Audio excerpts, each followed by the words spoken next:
Let me ask you something. When you pour your kid a glass of milk, when you scrub a pan, when you put on sunscreen, when you slap a band-aid on a cut, do you actually stop and ask, was this tested honestly? Most people don't. And that assumption, that's what finally collapsed. This isn't about one bad product. It's about what happens when a regulatory system designed a half century ago is asked to manage modern chemistry. It can't keep up anymore. Over time, recalls stacked up. Scientific papers were questioned and then pulled. Products stayed on shelves long after the warning signs appeared. When you step back and look at it all together, one thing becomes obvious. This isn't a panic. This is systemic failure. Let's start with one thing that explains everything else. There was a scientific paper published in the year 2000. Regulators leaned on it. Courts cited it. Policy depended on it. It claimed glyphosate, the active ingredient in Roundup, was safe. That paper has now been retracted, not debated, not updated, retracted. And why? Because it wasn't independent science. Monsanto employees helped write it while hiding their involvement and financial ties.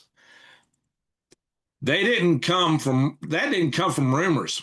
It came from court released internet company emails and was confirmed by the scientific journal that published the paper, which issued the retraction itself. And now I've covered this in the past on this channel. For more than 2 decades, that one study helped justify pesticide policy worldwide. When it failed, it didn't just damage glyphosate's reputation, it exposed how chemical safety gets manufactured. They had their finger on the scales of their so-called science. Now let's talk about food. Not fringe products, not imports you never heard of. Milk was recalled because a cleaning chemical ended up in the gallon jugs. The milk was poured in, then that cleaning agent became part of it. It was already in the jugs. That information came directly from the Food and Drug Administration recall. Notices that were sent to state agriculture departments. Cinnamon. More than a dozen browns were pulled from after testing found dangerous levels of lead. Those results came from state public health laboratories backed by guidance from Centers for Disease Control and Prevention, which warns that lead exposure can permanently harm children's brain development. Hey, that's not good for us old folks either. These weren't hypotheticals. They were foods that people had already consumed. The recalls didn't prevent exposure, they confirmed it. Now, this one really matters. Medical grade hand sanitizers, everybody uses them almost, except I don't. I use pure alcohol.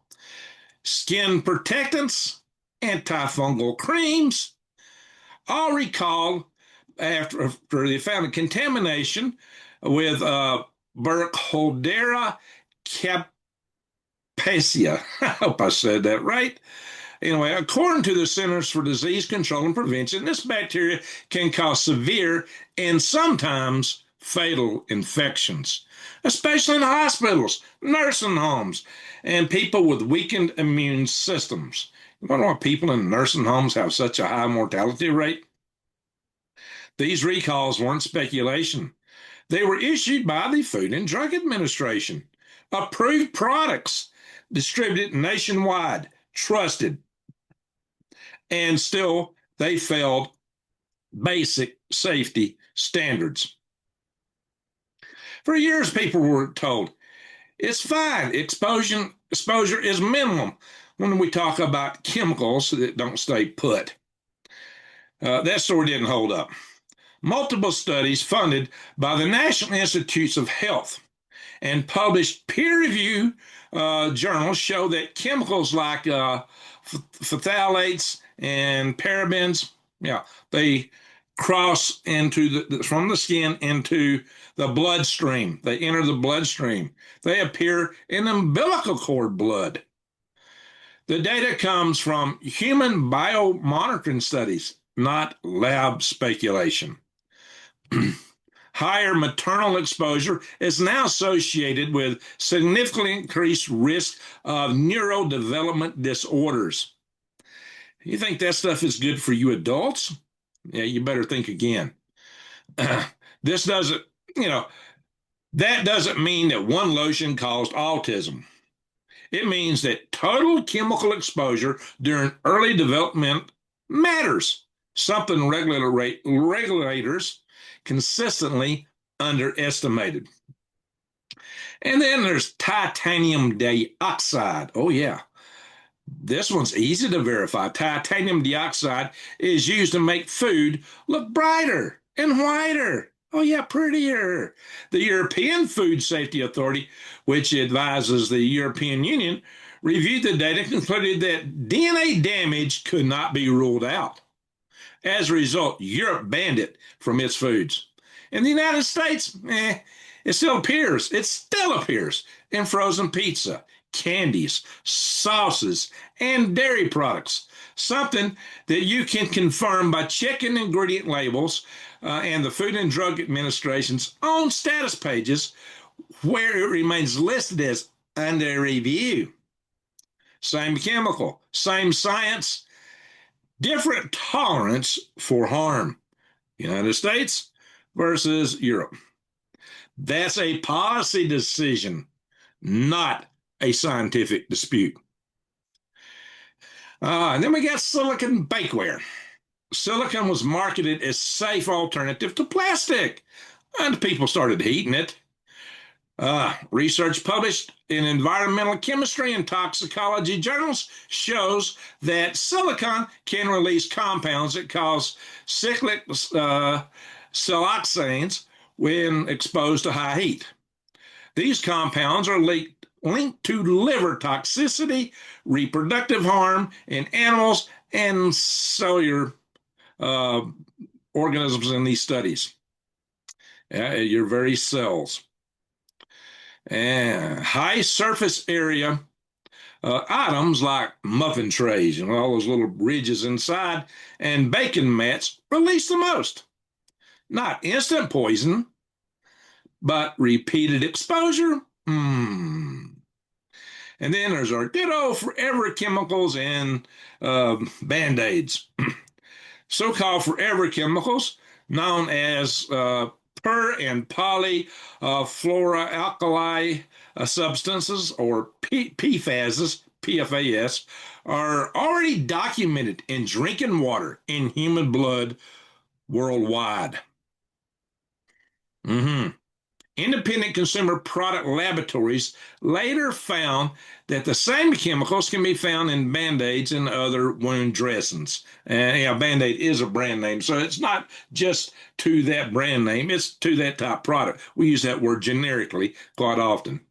But just understand, a lot of these bandages you get, they're contaminated with PFASs. Those findings were reported using published laboratory results, not social media claims. PFASs do not break down. They accumulate in the body. Remember, they're forever chemicals. Putting them on one's open skin, on an open wound, is a hypothetical exposure.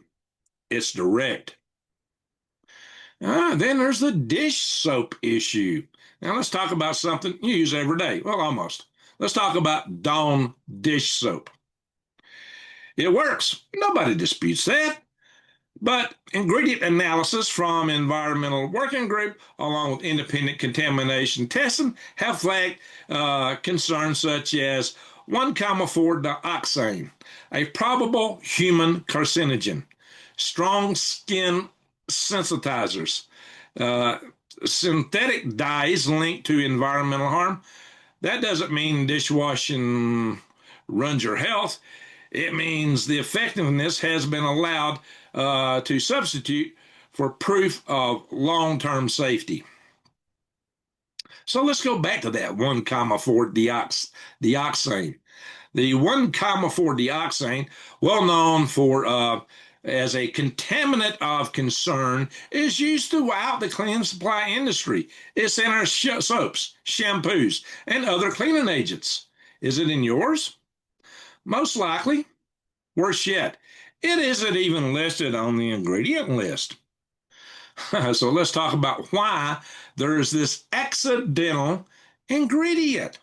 Manufacturers don't purposely pour 1,4-dioxane into the vat. Instead, it's a byproduct of a process called ethoxylation to make harsh cleaning chemicals like sodium lauryl sulfate gentler on your skin. Companies treat them with ethylene oxide. The result is sodium lauryl sulfate, SLES, a common sudsing agent in Dawn. We go back to Dawn again.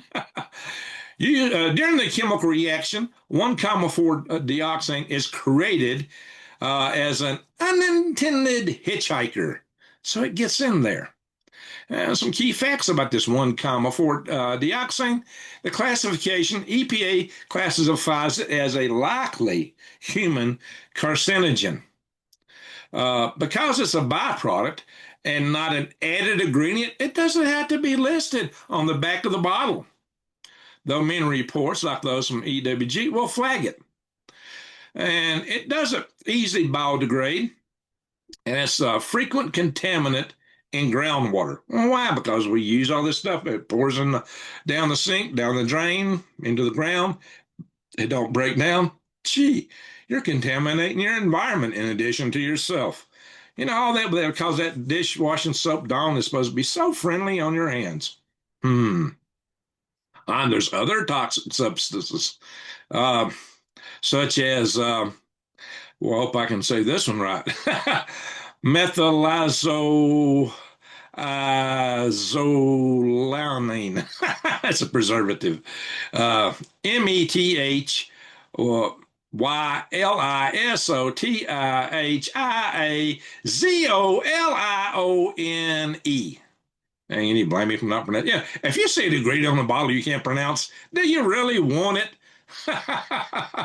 Well, it's a known skin allergen and sensitizer, which can cause sensitivity issues. And we got fragrances fragrances are often phthalates. Yeah, some of that forever chemicals again. They're used for scent, can trigger asthma or disrupt your hormones. Just what we need in this day and time, right? With all the hormone disrupting chemicals we have. And then there's ethanolamine.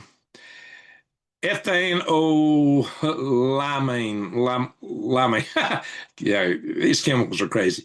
Ethanolamine. It's a pH adjuster, but it has potential as a respiratory irritant. Now, can all this stuff be good for you? It doesn't make you feel good. Tell me, if that doesn't make you feel good about the things you put on your skin, I have a solution for you in a moment. Let's talk about health sweeteners. Yes, there's this stuff called erythritol, Erythritol,